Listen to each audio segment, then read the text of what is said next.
बीडच्या जिल्हा रुग्णालयामध्ये एका मातेने 3 बालकांना जन्म दिला आहे.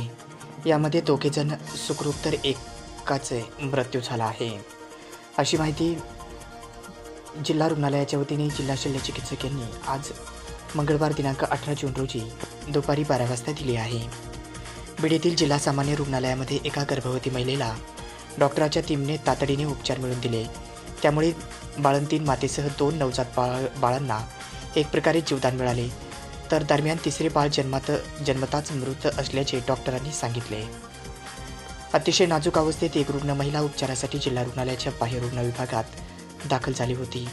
तिला सर्वप्रथम डॉक्टर हनुमंत पारखे यांनी धीर देत तिची सोनोग्राफी करण्यात आली. त्यावेळी तिच्या पोटामध्ये 3 बाळ असल्याची माहिती मिळाली.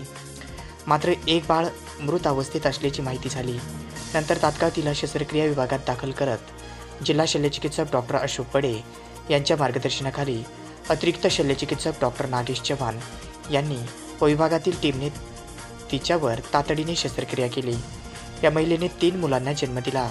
मात्र 2 मुले वाचले व तिसऱ्याला वाचवण्यात अपयश आले. ते मृत असल्याचे निदर्शनास आले आहे. अशा प्रकारे एका महिलेने 3 मुलांना जन्म दिला होता, अशी माहिती आरोग्य विभागाच्या वतीने देण्यात आली आहे.